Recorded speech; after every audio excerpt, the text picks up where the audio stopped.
Everybody, this is Jennifer Kolloczek. Welcome her. Currently serving as the Senior Director of Marketing and Innovation for Production Print at Canon EMEA.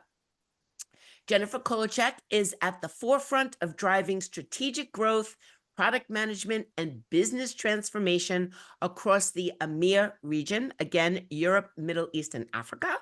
Throughout her distinguished career, she has played a pivotal role in accelerating the adoption of production inkjet technology, leading global go-to-market strategies, and influencing the evolution of the graphic arts sector.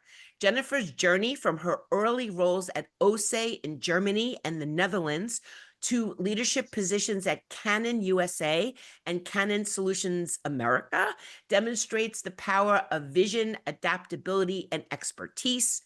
With degrees with an S in international marketing from Ravensburg University and a master's in marketing management from Erasmus University, she brings a wealth of knowledge and strategic insight to the industry.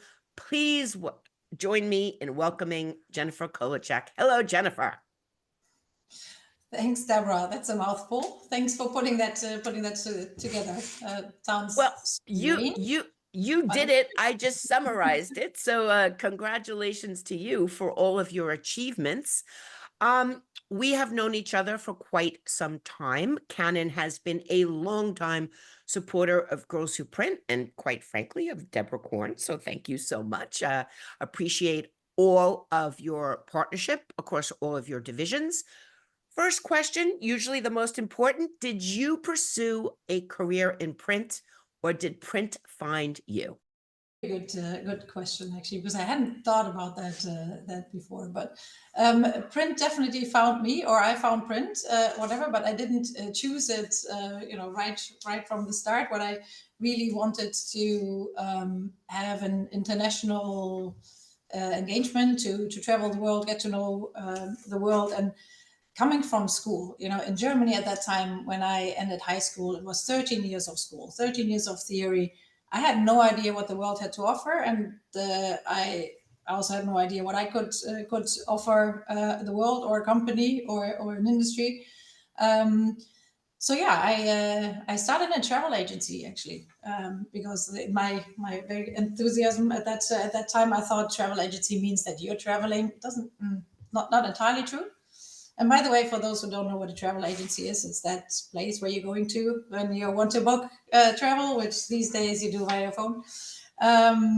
Yeah, so I stopped that. Still very much appreciate everyone who is working as a travel agent. But that wasn't for me. So then I started in with dual education, which was amazing for me. You're studying and you're working 3 months, but from a company, and by chance that company was OSE in the printing industry. And then I really got to know print, and that combination of technology and creativity and innovation and high tech. And it's a long time ago that I started. But yeah, I think since then or before that, I had never thought about what print is. And then, you start imagining the world without print, and it would be very bland and probably confusing, and you don't know what you're buying, and you don't know where you're going. And, there's lots of digital signage, but frankly, not everywhere. And sometimes a printed map makes a lot of sense. And if I'm in the supermarket, then I'm really happy that I know I'm buying toothpaste and not mustard. Yeah, and those things. So print, really, I'm a print enthusiast. It has its place amongst all the other media, and I'm really happy that we found each other. I'm really happy that I know that I'm buying toothpaste and not mustard, because that would be, I mean, however you look at it, putting a toothpaste on a hot dog or putting mustard on your toothbrush, neither is very appealing to me. So your career spans multiple countries and leadership roles. What has been your key to adapting and thriving in diverse business environments? And I would just like to say that people around the world have different personalities to navigate, as we see when we attend the international events together. It's a cornucopia of personalities and what It's people true. react to or don't react to. Yeah. Yes, yeah, absolutely. Um, I think my main driver is learning, and that just helps me in everything that I'm doing, because it's so motivating every time that I'm coming into working with a new team, working in a new country, working under new leadership, working with new customers, and or partners. It's just every time you learn something, and I'm really curious about that. And at a certain point in time, someone said, even if someone is annoying you, sometimes you have this. You're listening, for example, to a presentation, and you think inside, of course, like, this is really boring, but somehow I'm still here listening. And then you can do two things. You can shut off, or you can also say, like, why don't I switch my wondering part of myself? So I wonder what I can learn from this. I wonder how this can inspire me. And fascinating enough, you always find something. And yeah, and I just I've learned so much from everyone in every culture. Here in the Netherlands, where I'm calling in from today, I've learned that there's a huge value to work-life balance, which maybe the younger you are, the more, at least in my case, the more driven I was to say, it's also the hours that you spend at work that really show how dedicated you are. And quantity counts, and it does, but quality counts a lot more. So that was a really great lesson. In the US, I learned a lot about really building frameworks and structure, because some people were looking a lot more for a stepwise approach on how should I get there. While before that, I was used to more saying, this is or actually getting told this is where we're going, and I was really happy that I could find my own way to get there.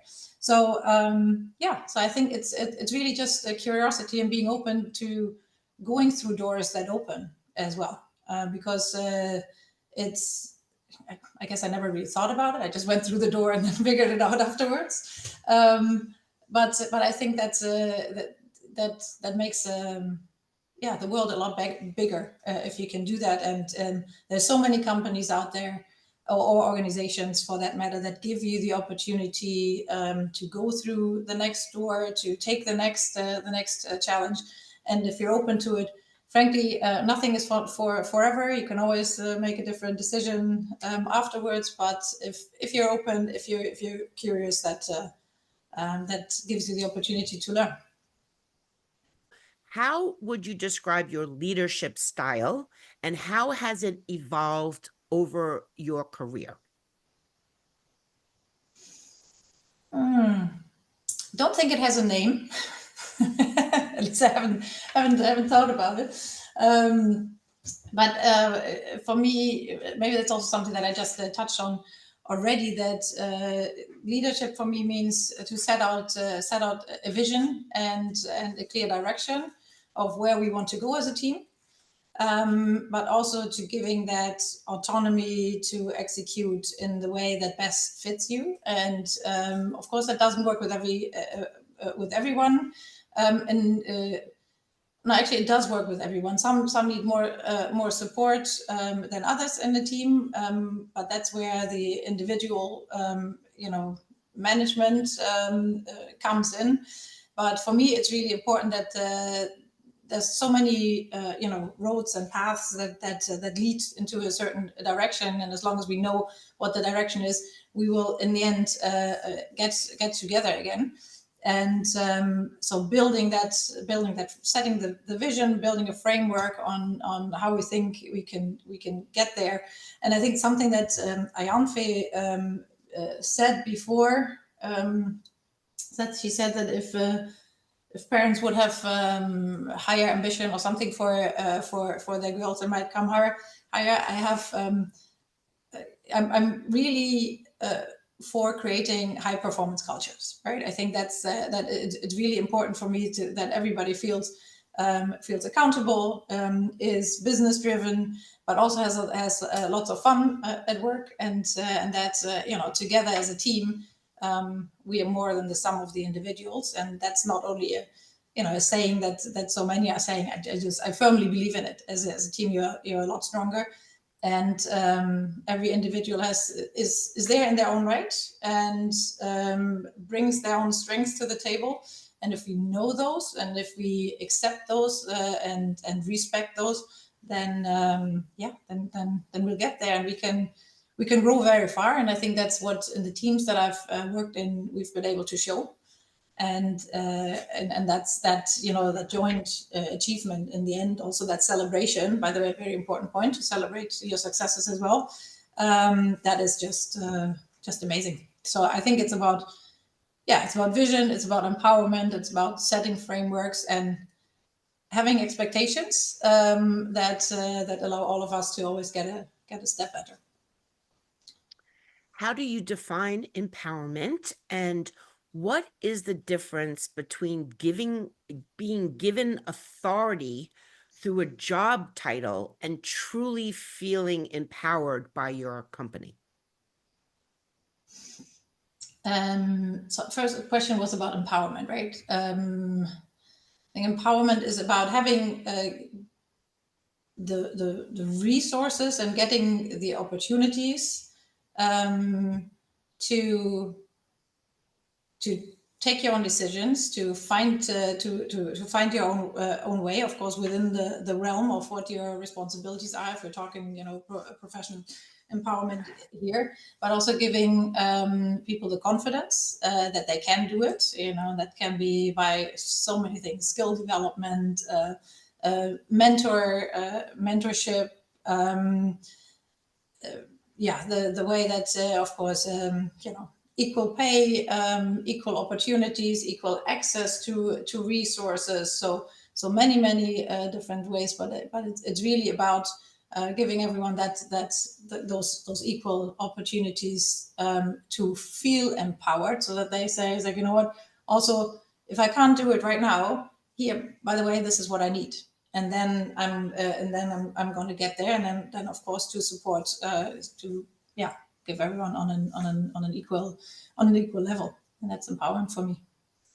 Before we go to the second part of that question, I just want to focus on this for a second. So is it a balance of a company needs to empower people somehow, or is it, and women have to speak up for themselves to get empowered? Or is it, how does that work when maybe there's not that clear idea that your company is really there to support you, male or female, by the way? Yeah.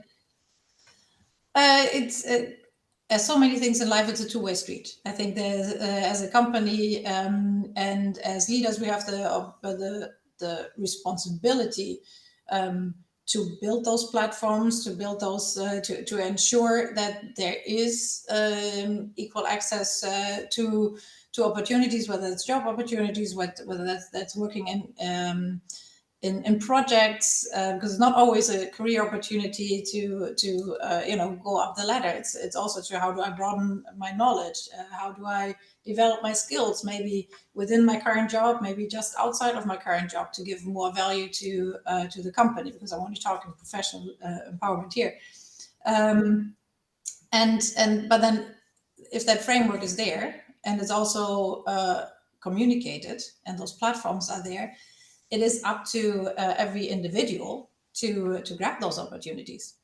And of course, as a manager, you can, of course, and you should work directly, with your team to say, by the way, this is there. Maybe this is something for you. Having a professional development plan is amazing, is something that you can align together with your manager, and then you can work towards that. So everybody has a clear, once again, clear vision on where you as an individual want to go. But in the end, for me, growth and career is your own responsibility. So you have to take that action. One of my roles as the director of production in advertising agencies is to set up processes and really be a change agent and disrupt things. And people do not like that at all. My title gives me the empowerment to do that, but that doesn't necessarily mean I have the support of the company. And I can tell you that there have been many times where it worked out wonderfully. And that's because the higher up management was like, don't come to us complaining. She's in charge. Get out of my office. And other people were like, we can't take this anymore. Too many people are complaining because they want to do things the way that they want to do it here. So these 5 things we can't change. And of course, those are the 5 things that are causing the chaos to begin with, and the reason why I was called in for the job. So what is the difference between being given the authority through a title and maybe not feeling that support? How do you work through something like that?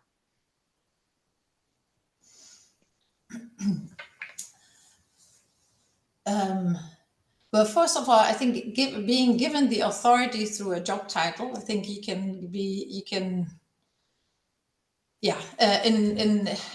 in theory that's possible. In the end, you still have to always bring people with you, right? So I think in autocratic leadership is in most organizations not really working. So we're all salesmen in that sense. You have to sell or advise on what you want to achieve and why this is good for the company, for the organization, for everyone in that project, in real change management, right? And some people will go with the change, and others will not, right? Who is on your bus? I think you need to find that out. Interesting book, by the way. So authority by job title, yes, in theory. I think in practice, whether you're a project leader, a project manager, or whether you're a senior director, you always have to work with a group of people and motivate them to jointly go into the same direction. And that is really, I think, up to us to find creative solutions. Not everybody is reacting the same way to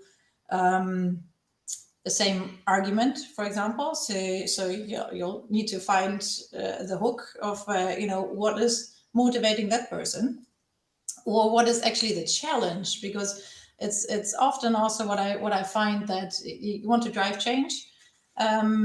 It's scary for most of us, right? And so if something changes, then why is it scary? What is that point? Do you not have the confidence possibly that you can do that? Well, maybe we can work on that, and you'll definitely get the resources and the support, etc. You just don't like it. Okay, get that. Sometimes we don't like things, right? Then sometimes we still got to do them, but then also you share the burden, and you do it together. And I think as long as the purpose comes in there, as long as you know what your purpose is in a certain change, or just in achieving a certain target, that's how we all can not really get the authority, but get the motivation to motivate a certain movement. Yeah, a couple of years ago, I was at an event with the former curator of the Nobel Prize Museum, who I still keep in touch with. He's a very fascinating guy named Tobias. And he said something that has stuck with me, and it was some of the best advice I ever heard. I wish I heard it 20 years ago, would have helped me a lot. people don't like change, but they love making improvements. So Hmm. if you say, hey, who would like to make improvements around here so you can go home earlier, so you can, take your vacation time so that we can make more money and have holiday bonuses. People love improvements. But if you say, we're going to make some changes around here, even if those are the same outcomes, people start fearing, how is that change going to affect Yeah, me? Instead of wanting to be part of improving things for themselves and everybody else around them. So good advice for yeah, the absolutely. change agents out there. Change is scary to people. In order to change, you have to make a change, and people don't really like to make a change. Before this session, we had we spoke and we aligned for what we were going to speak about. And you mentioned a course that you took called Leadership Skills for Non-Managers. Can you please describe the course, what you learned, and why it still resonates with you? Yeah, that was indeed before I was a manager. I was I think product planning or product marketing at that time, a specialist, and I got the chance to go on this course, communication and management skills for non-managers. And for me, best course ever. It was a couple of weekends, and so with people from different companies getting together, and while you're getting to know new people, and I say that I said before, it's like I really love getting to know new people and working in a new group. And please, nobody be offended, but there were a couple of women in there that got really emotional, and even the first weekend, and there were some tears. And in my view at that time, that wasn't professional. And bear with me, it's not my opinion anymore. But at that time, I thought, you know what is that? Emotion and work together. I thought, this is a professional course. This is very strange. It's and then 2-3 weekends after that, we had another one of these roundtables and giving each other feedback. And one of the women said, Jennifer, well, you're a nice person, but I would never want to work for you because you're, it's, I don't know, you're very distant, you're very cold, and and I just don't feel I could be myself. And so, of course, at that time, I was like, yeah, yeah. And then I went back home, and I thought, oof, that kind of really hit home. It's like that's not who I am. That's not who I want to be. It's the first time that I got that feedback. So it was really good for me actually to get that feedback because at least I personally behave very different with people that I know closer. So once you're in my circle of trust, I'm an open book, but not always to everyone that I've never spoken to. And I think to a degree that makes a lot of sense as well. So for me, I definitely learned that okay, you need to take every individual the way that they are. If they react in a certain way, it doesn't have to be my way to react. But I need to respect that. I need to give them the space, and I need to then see, okay, where is our common ground? And also, I would encourage everyone, also here on the call, 360-degree feedback, for example, extremely valuable. If you ever have the chance to do that, and just ask, ask people that you're working with close or further, your customers, your suppliers, it doesn't matter. How do they really see you? And you'll always learn something from it. Doesn't mean you have to take it all on. Absolutely not. But at least, stop, look at it, and then think, okay, is that how I want to be perceived, or do I need to change something? And that really was very, very valuable to me, and I still remember that to to this day. I mean, perception is reality. And believe it or not, Jennifer, I have this problem, especially in Europe. I mean, people see this American coming and they're like, oh God, that's a lot of energy for the morning. But the thing is that, to your most excellent point, you don't have to take on the things that people are projecting upon you. However, it is only you that can change that if you want to. So, for example, the minute I step off the plane in Europe, I kind of like American myself to a level 5, and try not to talk loud, try to blend in where possible and not like get upset that things are taking so long on lines and things like that, and just enjoy and have conversations and be more approachable, which was the barrier. And it is not actually who I am. I'm very approachable, but a lot of people don't get that from me. Mhm. So you smile and you talk to people and you try to change that perception. So I think that that is just an excellent point that you made, as well as that we are going to take on this leadership skills for non-managers with Girls Who Mhm. Print. I think that is an amazing way to help skill people for the next job that they're going to have, and on from there. So thank you for sharing that story. How have mentors? Maybe, yeah, Oh, but maybe please, yes. one thing to that point, if I may, because we like within the company here, we have another course as well. It's about stakeholder management, and it's exactly what that is, right? One thing is you don't need. We were talking job titles before. You don't need the job title as manager to manage, because you're always managing people around you that you need to get stuff done with. And for that, those skills are just really important, because there's stakeholders in every single job that you're doing. So that's why it's Yeah, good. no, definitely. How have mentors influenced your leadership journey? And can you share an example of a mentor who had a significant impact on your career? Well, I think I've had several kind of official mentors, but I think that mentors for me come in various forms, right? It doesn't have to be the title, I'm your mentor right now. It's really about who are all those people that guide you, who are your sounding boards, who's your support structure that you can go to. I really appreciate to have multiple, and whether they are my peers, they're colleagues, they're people on my team. There are people throughout the industry or outside of the industry, also on the private side, that you can just go to and say, you know what, I have, I'm sitting with this, I'm not entirely sure what to do. Am I the issue? Is the organization the issue? Is the other side the issue? What is it? So um, uh, yeah, and mentors have influenced me in very different ways. First of all, one of the mentors that I was working with is actually a CFO, and I was thinking, hey, well, I'm in marketing. Like, why do I talk to a CFO? Strange. I'm sure I can not. I'm sure I can't learn anything about it. But I was like, wonder what I can learn from him.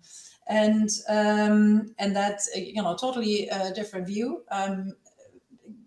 Entirely changed my view on the role of CFO, frankly. But yeah, so that was one of the learning points. Another one was actually not a formal mentor, but I think made a huge impact on me. It was a boss that two bosses actually that were very good mentors, both men, by the way. Because frankly, I only have one female manager thus far in my in my career. Um, One actually told me at a certain point in time when I wanted to quit my job, not for reasons of the job, but for personal reasons, said, like, you know what, we'll find a way, and we found a way to change your contract, etc. You got the freedom that you need right now, because I'm sure it makes sense for you to stay on. And here I'm still after more than 25 years. So I think that that at a certain point in time, situations require to go outside of the norm if you really want to, retain talent, keep someone on the job, or support them in a way that they needed at the time in life. That was really helpful. And another one was when we changed our structure in the marketing team that was responsible for product planning on the one hand and product marketing within our company was one role, and then it was split. And I was asked, so where do you see yourself, on the marketing side or on the planning side? And planning meaning I'm working with R&D, I'm working with service, I'm working on the future roadmap, on specifications, so more on the technology side as well. And I said, well, very clear, I'm here, right? I'm on the marketing side. That's what I studied in marketing. And they said, yeah, good idea. We think you should do this. And I thought, doesn't feel comfortable. And you know, that's what they say, you grow outside of your comfort zone. And I trusted that boss mentor at that time. And it was a really good step, because I learned so much about myself, that what I can do outside of the comfort of marketing that I always did. And to this day, I have product planning responsibility as well. And giving that input, you know, understanding your customers, what do we need in the future roadmap, working with all kinds of different people, technical experts, whether they might be on the service side or on the R&D side. It took a while to get that confidence and to get the respect, frankly, because, you know, they were like, well, what does she want here? You know, like, what does she have to offer? She's not an engineer.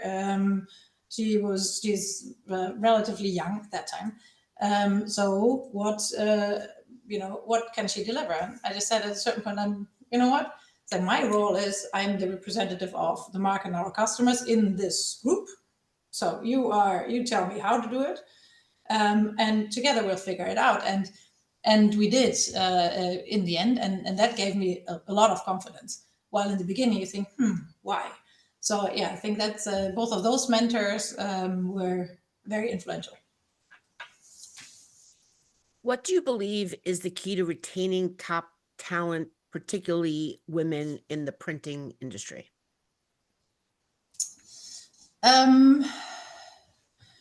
Yeah, for any talent, I think it's knowing that you have a perspective, knowing that there are opportunities, growth opportunities.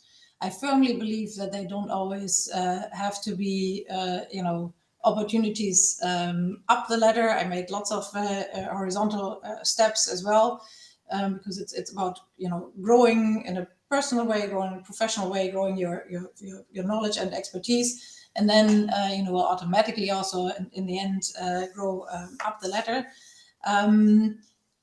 If we're talking about female talent, I think that work-life balance is really important. So steering more on results than kind of on rigid hours of working hours, and you know, giving that possibility to work with the schedules that work for us. That's important, and of course to really build a culture that is very, very inclusive. So, you know, being you know, working with our teams on really the diversity and inclusion and equity is extremely important. And for me, is extremely important from a business point of view as well. Everyone has the right for a safe working environment. Everyone has the right to be respected. Only like that we can really blossom and use the strengths that we have. And diverse teams are just so much higher in performance, because you trigger each other in so many different ways that you wouldn't do if you know, if you have 5 Jennifers here, well, yeah, you get 5 times the same. That's not really what you need. You need you know, a team of different strengths and weaknesses, and that challenge each other to set the barrier high every time. Jennifer, thank you so much for your time, for your leadership, for your thought leadership, for forming, along with Dan Adrian, the advisory board for Europe. We are going to have a big launch of that at FESPA coming up in May. And I just want to thank you so much for your time today.